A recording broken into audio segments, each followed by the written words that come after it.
بسم اللہ الرحمن الرحیم۔ آج کی جو میری ویڈیو ہے یہ حضرت اسرائیل علیہ السلام کے حوالے سے ہے کہ جب بھی ہمارے سامنے حضرت اسرائیل علیہ السلام کا نام لیا جاتا ہے نا، یا نام ذہن میں آتا ہے تو فوراً موت کا جو ہے کنسیپٹ وہ ہمارے ذہن میں آ جاتا ہے۔ تو بتلانا مقصود یہ ہے کہ موت جو ہے یہ ایک الگ چیز ہے، اور حضرت اسرائیل علیہ السلام جو ہیں یہ ایک الگ فرشتے ہیں۔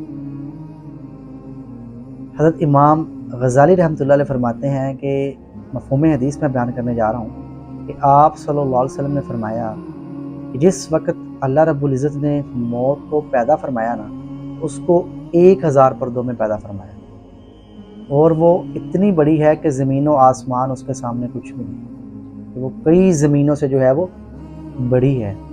اور پھر اللہ کے نبی نے فرمایا کہ اس کو 70,000 زنجیروں سے اللہ نے باندھا۔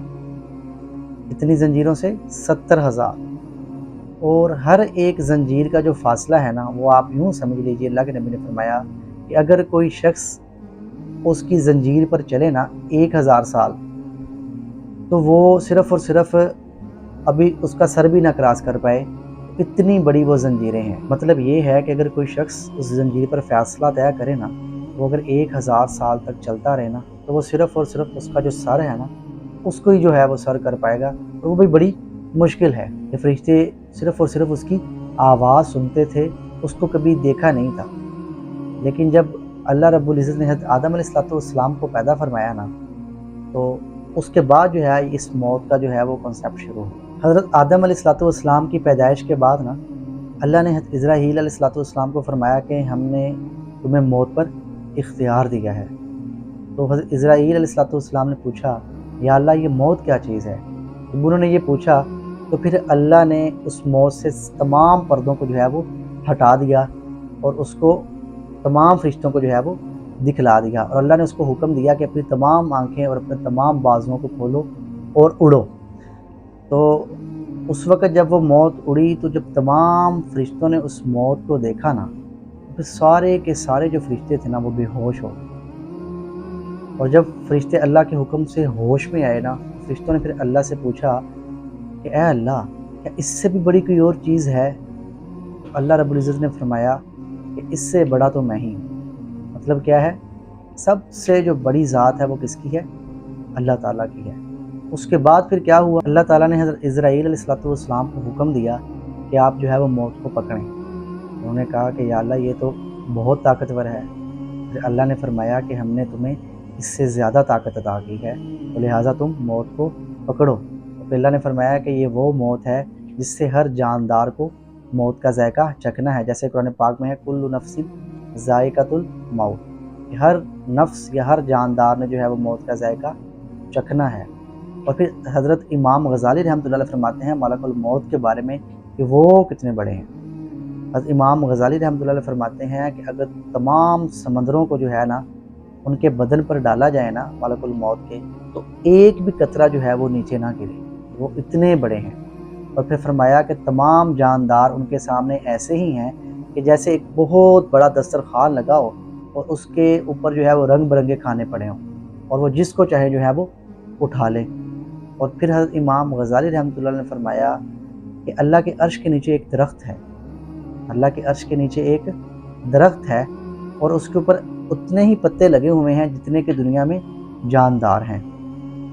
اور پھر فرمایا کہ جب وہاں سے ایک پتا ٹوٹتا ہے نا تو وہ حضرت اسرائیل علیہ السلام کے ہاتھ میں آ جاتا ہے، اور اس پتے کے اوپر جو ہے اس شخص کا جو ہے وہ نام ہوتا ہے کہ جس کی روح انہوں نے نکالنی ہوتی ہے، کھینچنی ہوتی ہے۔ اور یاد رکھیں کہ وہ پتا جب وہاں سے ٹوٹتا ہے نا تو پھر اس وقت آسمان پر وہ شخص جو ہے مردہ قرار پا جاتا ہے، اور وہ جو پتا ہے وہ قریب دنیا کے اعتبار سے 40 دن پہلے جو ہے وہاں سے ٹوٹ جاتا ہے، اور جب وہ ٹوٹ کر اسرائیل علیہ السلام کے ہاتھ میں آتا ہے تو پھر وہ اس وقت کے مطابق جو ہے انسان کی روح کو قبض کرتے ہیں، صرف اس پتے کے ٹوٹنے کی وجہ سے۔ اور چونکہ وہ 40 دن دنیا میں زندہ رہتا ہے، لیکن وہ 40 دن پہلے عرش پر مردہ قرار پا جاتا ہے۔ کہنے کا مقصد جو ہے وہ یہی ہے، بتلانا یہی ہے کہ ہم چاہے اتنی مرضی کوشش کر لیں، جو مرضی کر لیں، کہ چاہے ہم اربوں خربوں روپے بنا لیں، یا چاہے ہم یہ کنکریٹ کی دیواریں لگا لیں یا جو مرضی کر لیں، ہم موت سے بھائیو دوستوں نہیں بھاگ سکتے۔ یاد رکھیں کہ موت ہمیں جو ہے وہ ایک سیکنڈ میں جو ہے وہ اللہ کے حکم سے پکڑ سکتی ہے۔ تو جب یہ چیز طے ہے تو پھر ضرورت صرف یہی ہے کہ ہم اللہ کے حکموں کے مطابق جو ہے وہ اپنی زندگی کو گزاریں، اور یہی کامیابی ہے۔ یاد رکھیں کہ دنیا میں اربوں خربوں ڈالر کما لینے سے یا بڑی بڑی عمارتیں بنا لینے سے یا جو بھی کچھ آپ کر سکتے ہیں یہ کامیابی نہیں ہے۔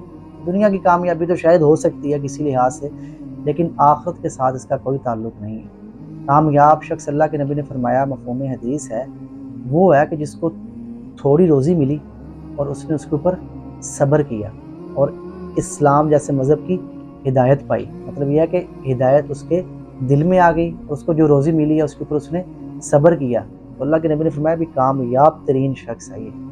تو اللہ رب العزت ہم سب کو جو ہے وہ عمل کی توفیق عطا فرمائے اور ہم سب کا جو خاتمہ ہے وہ کامل ایمان پر فرمائے۔ جزاک اللہ خیر۔